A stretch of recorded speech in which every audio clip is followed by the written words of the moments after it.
Welcome to the Remarkable Retail Podcast, Season 2, Episode 7. I'm Michael LeBlanc. And I'm Steve Dennis.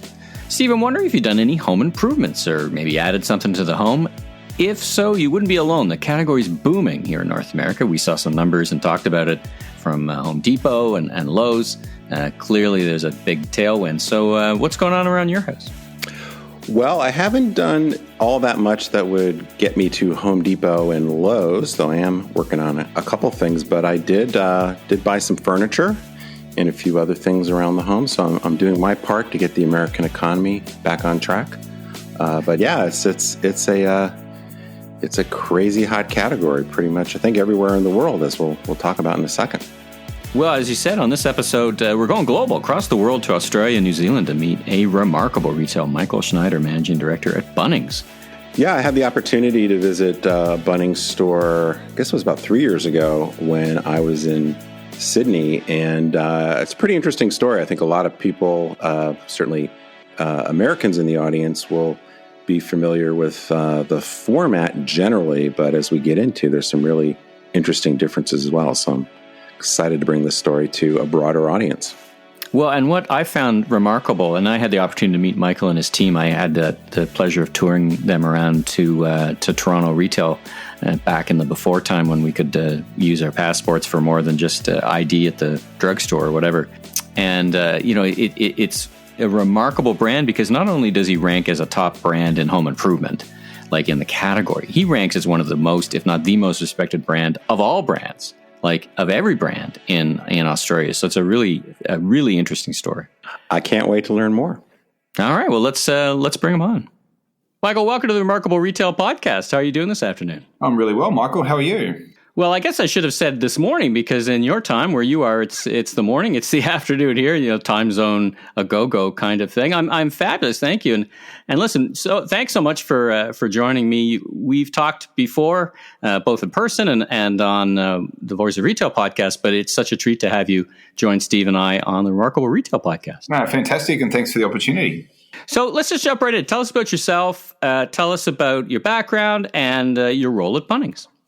Thank you. Yeah, my name's Mike Schneider. I'm the Managing Director of Australia's largest home improvement outdoor living supplier, which is called Bunnings. It was a business that started way back in the 1800s by a couple of Englishmen who came out to Australia and started up a timber milling business on the West Coast. And over 130 odd years, the organisation's grown into a business that employs 55,000 team members. We have close to 400 sites across Australia and New Zealand.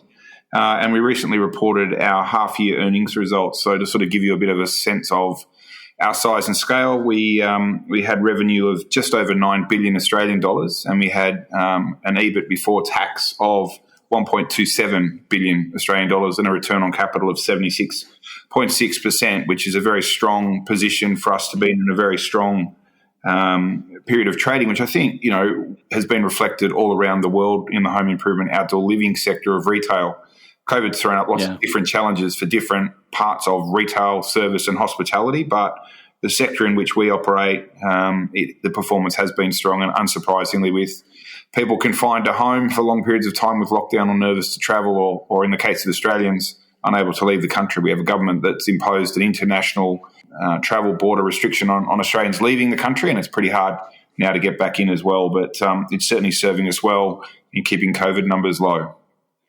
Yeah, there's a quota system kind of thing, right? If you leave the country, only a certain number of people are back in. So you could be shut out for many months. Is that the way it basically works for you? It's similar to that. If you're leaving the country, you need to demonstrate that it's for compassionate reasons or you're going to be away for, I think it's more than 3 months. And there's a cap on the number of international arrivals because everyone goes through a mandatory hotel quarantine for 2 weeks when they come back into the country. So getting that managed in a safe way is obviously very important, but it also means that the numbers are pretty restricted. So I think there's still something like 40,000 Australians wanting to come home, and we've probably got 1 million more Australians in the country at the moment that we would normally have. Wow, it's so different, so interesting. Yeah, it's really interesting. Isn't it? And just off mic, we were talking about, I'm in Toronto, you're in Australia, Steve's in Dallas, in the United States, 3 very different realities with the same virus, right? Things are probably more alike for you and me between Canada and Australia, but, it's just the challenges, I think there's more commonalities in retail. The challenges and opportunities, I think, are far more common. There's far more in common than there is different. So for those outside the home improvement industry, those people would know you well. Talk about your format. You gave us a sense of size and scale, but describe a Bunnings and how you go to market. Yeah, thank you. It's an interesting format. It's predominantly a warehouse format. So for those, say, based in the US, you're going to be familiar with a Home Depot or a Lowe's, or if you're in the United Kingdom, it would be a B&Q. So large format, 7,000 to 10,000 square metre retail selling spaces with 30 to 40,000 SKUs, selling everything from timber and paint to outdoor furniture settings, barbecues, and green life.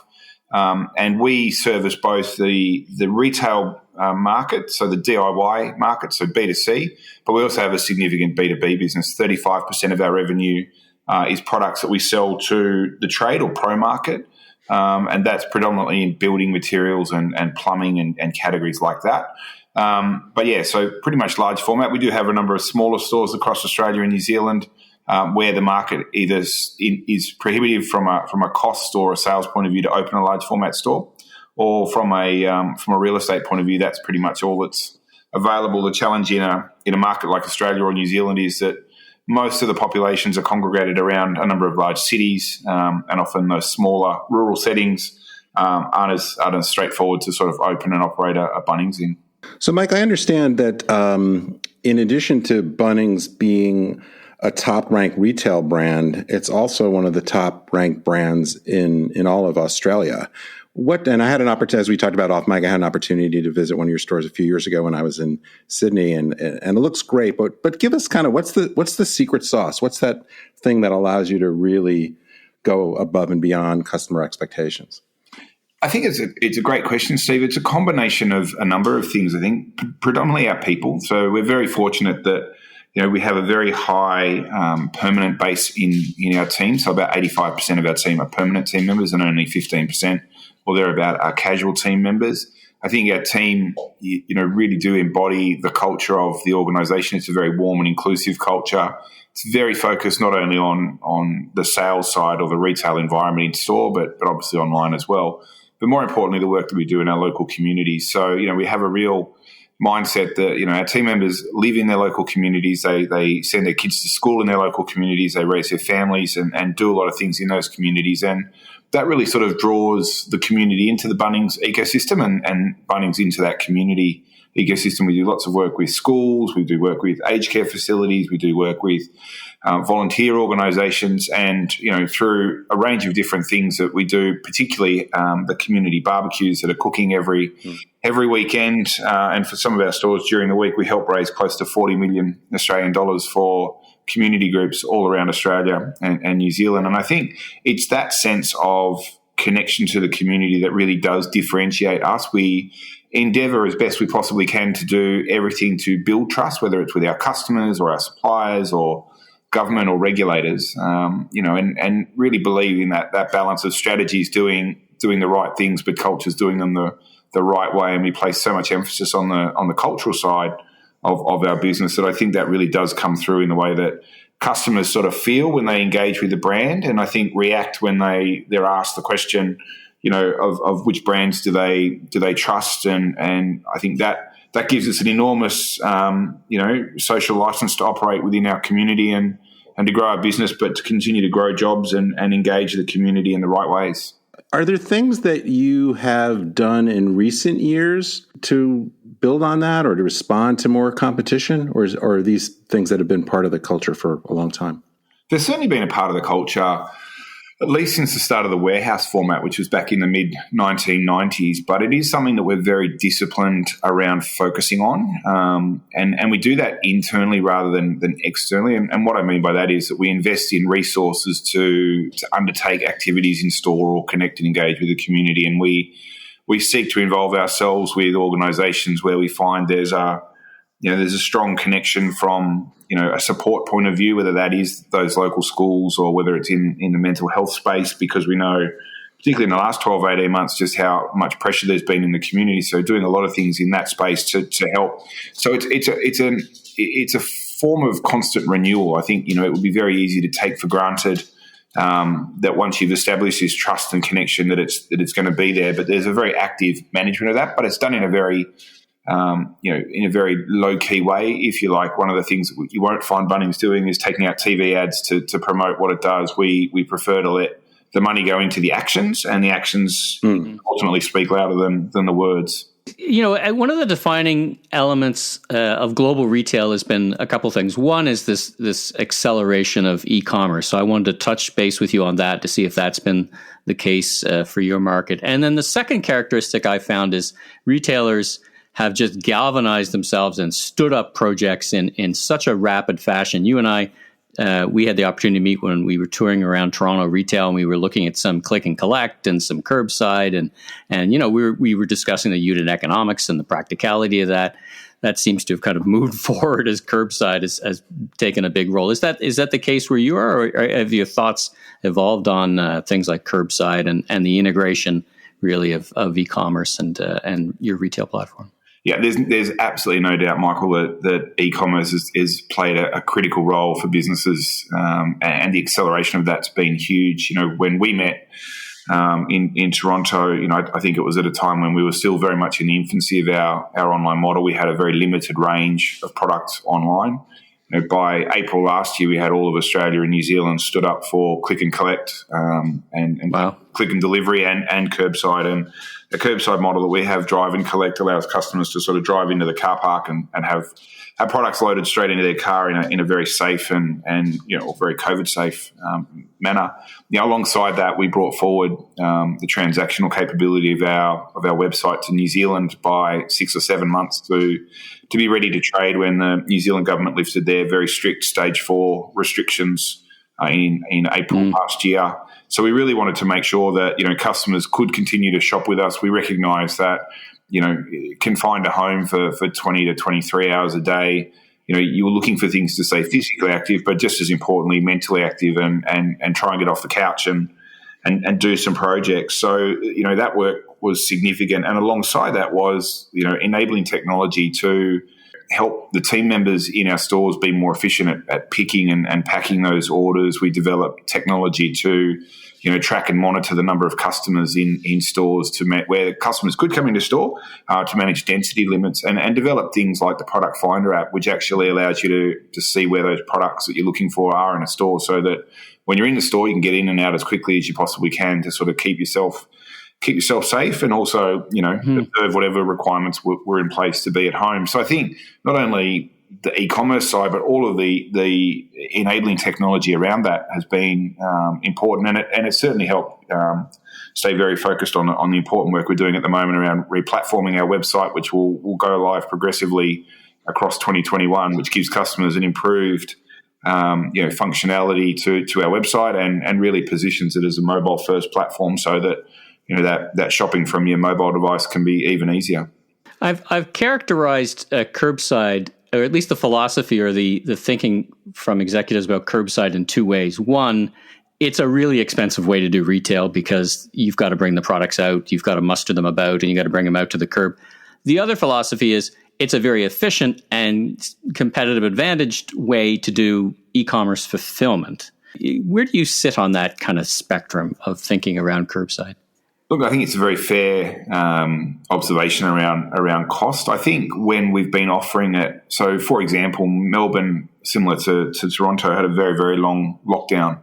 Ours was, I think, close to 3 months. And, that in that period, we had a number of stores in Melbourne in particular that weren't able to be open to the general public. So, any opportunity to sell, and the volumes actually offset the cost at the time. So, or it may offset the cost. So, I think where it's necessary, it's really important. I think going forward, things like curbside are going to be important for some sectors of the community for some period of time, whether it's older, more vulnerable people, perhaps people with a disability that can really benefit from it.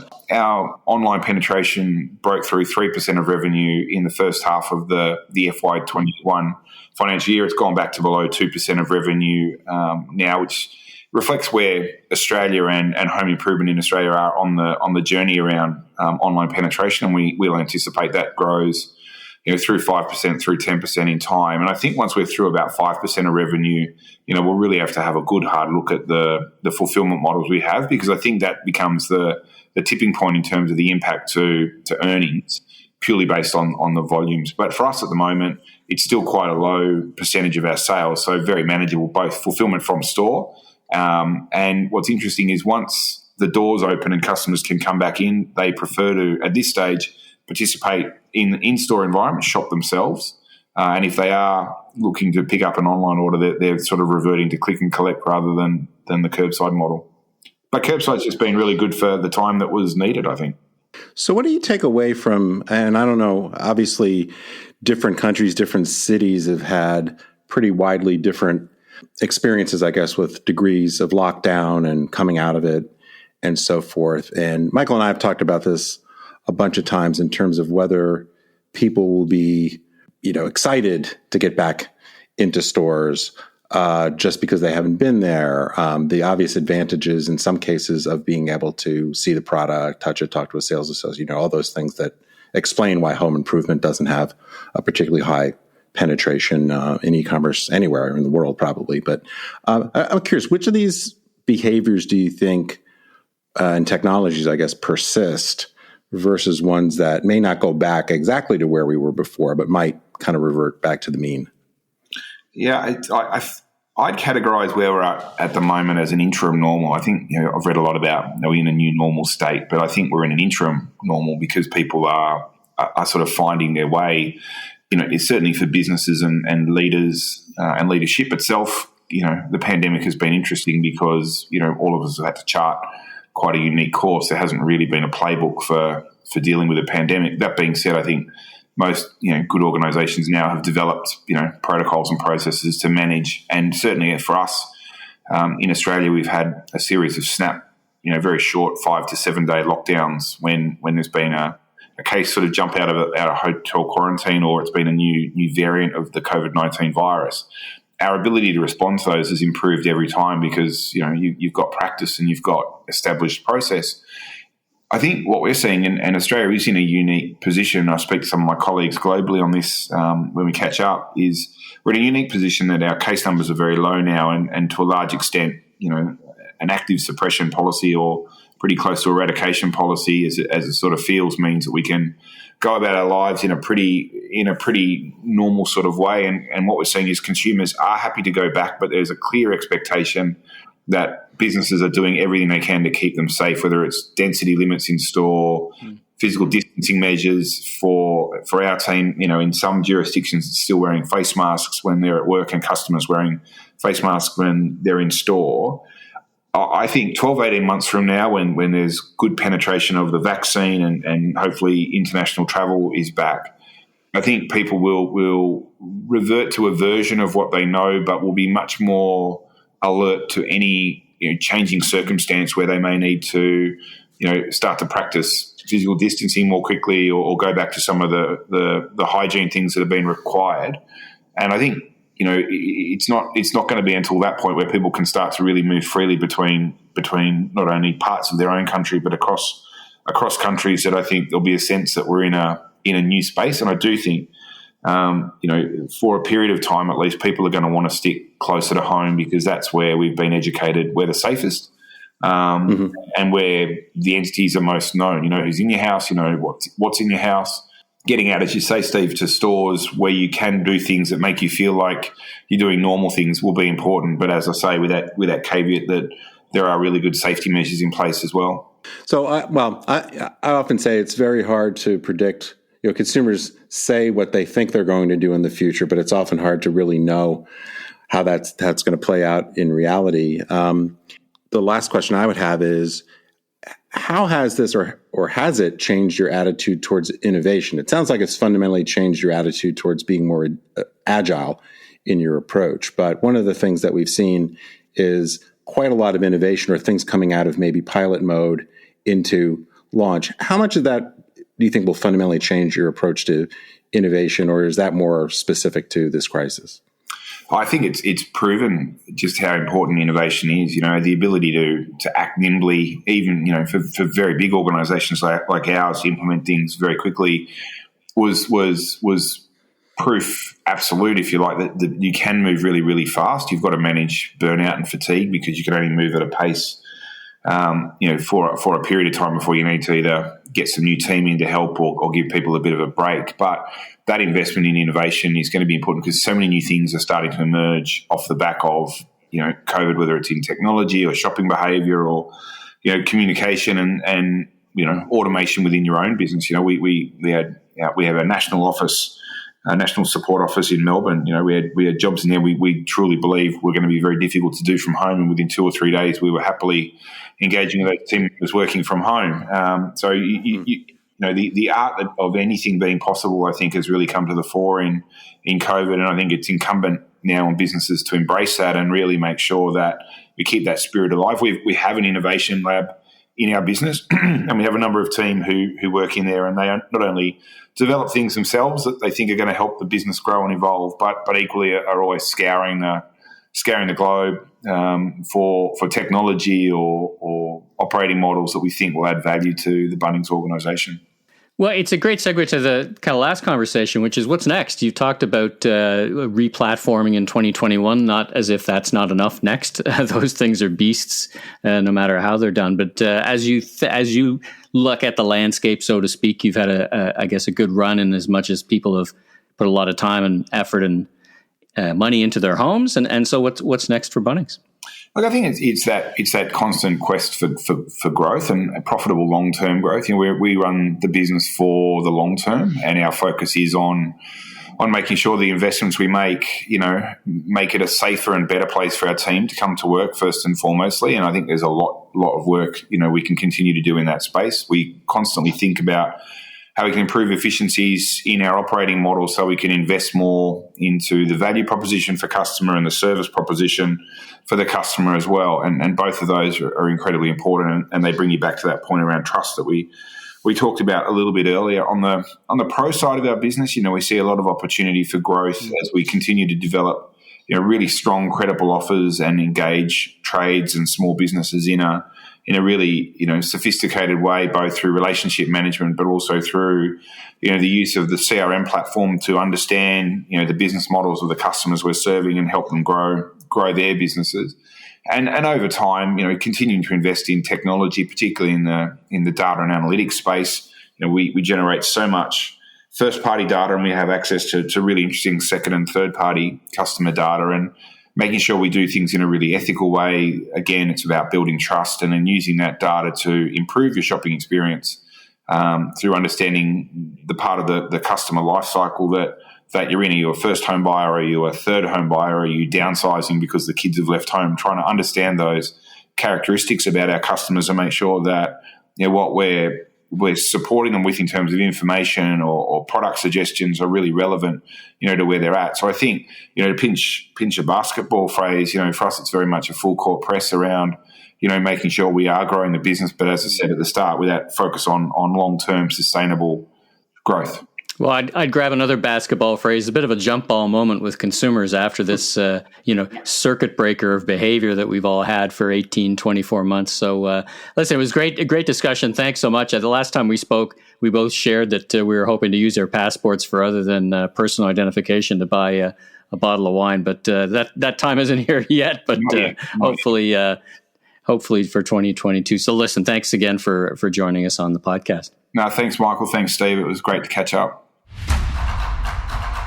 All right, it's time for Remarkable or Forgettable. Steve, cargo issues, the supply chain stressed at every node. As we've talked about, when I talk about remarkable, I mean both distinctive, highly distinctive, as well as something that people will talk about. And I think this definitely qualifies. I mean, it's pretty crazy. Online orders have been surging.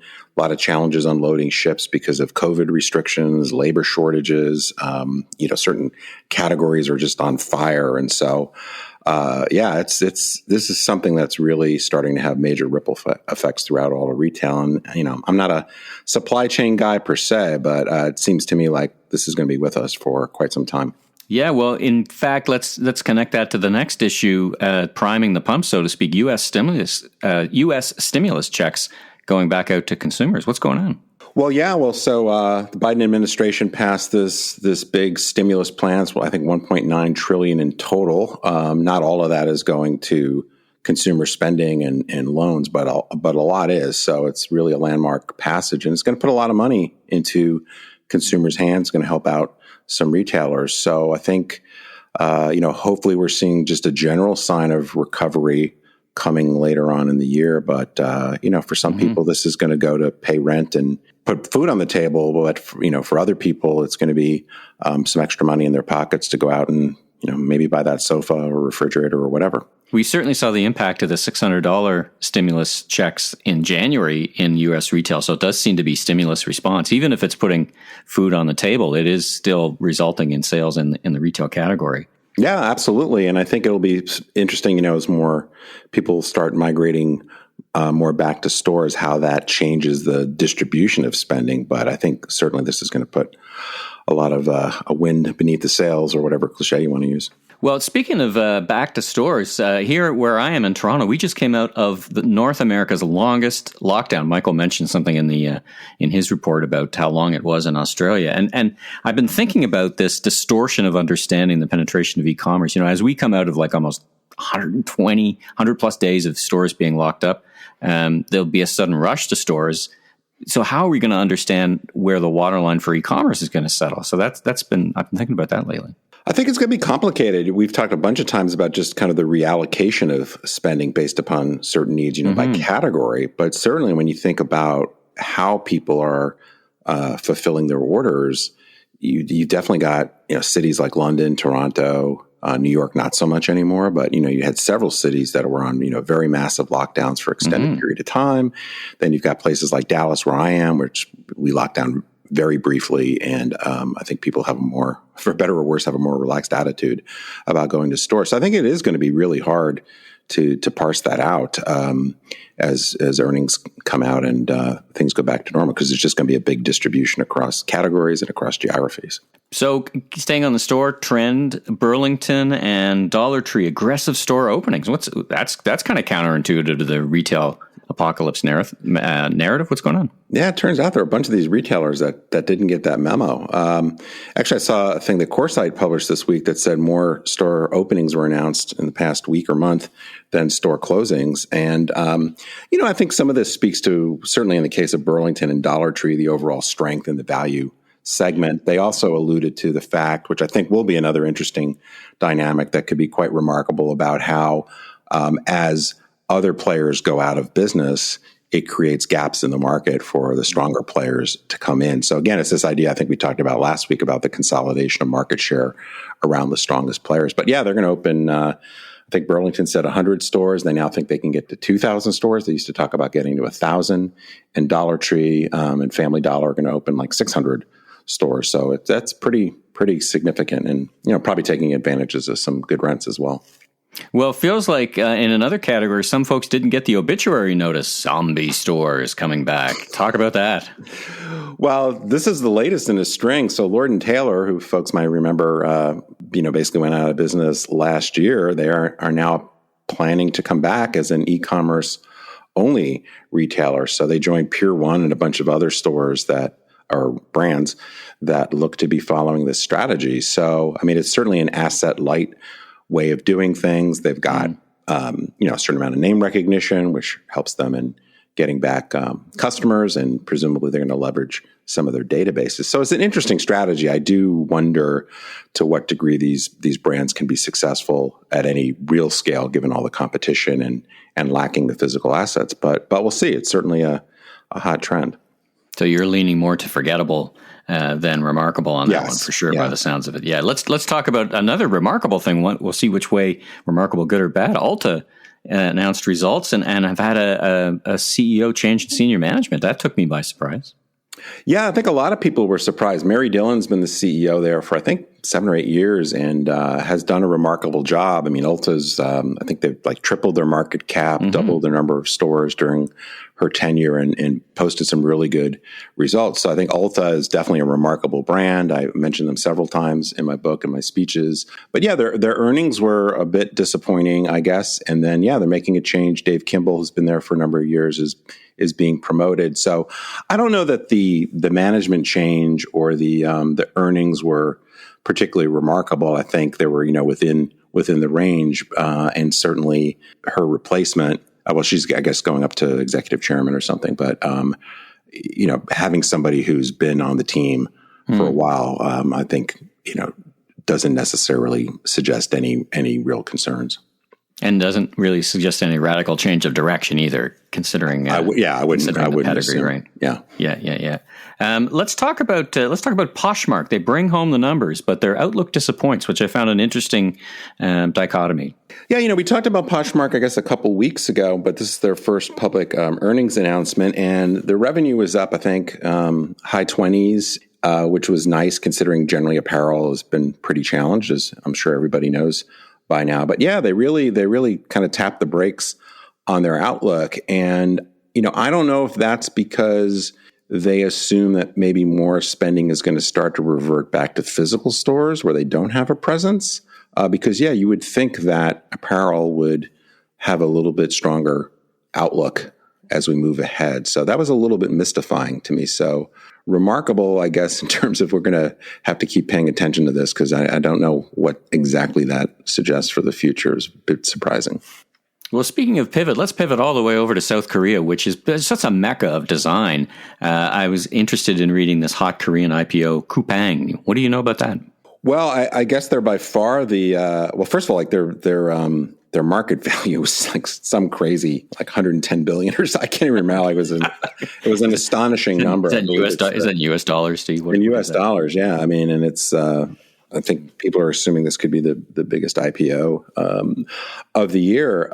But folks may know, I mean, South Korea is certainly a hotbed of innovation. I believe among the major developed countries, they've got the highest level of e-commerce penetration. I think it's close to 40%, which is even, I believe, a little bit. 22% in grocery that's pre-pandemic number, 22%. Yeah. So, I mean, as the leader there, in a huge industry, in a big country, and a fast growing country, it's not too surprising that this was a big splash. But yeah, that valuation was like, I'm like, well, I thought I misread that. Yeah, I thought it was in a different currency when I first looked at it. Yeah, I mean, all right, well, that was remarkable or forgettable. We'll be back next week. Listen, let's bring this episode to a close. We'll get back next week to more great guests who lend us their insight and tap into their wisdom. But for now, Steve, take us home. Well, if you like what you heard, subscribe on your favorite podcast platform so you can catch up with all our great interviews and insights, and new episodes will show up every week. And please take a minute to drop us that elusive 5-star review. I'm Steve Dennis. The expanded and completely revised second edition of my best-selling book, Remarkable Retail: How to Win and Keep Customers in the Age of Disruption, is out in April.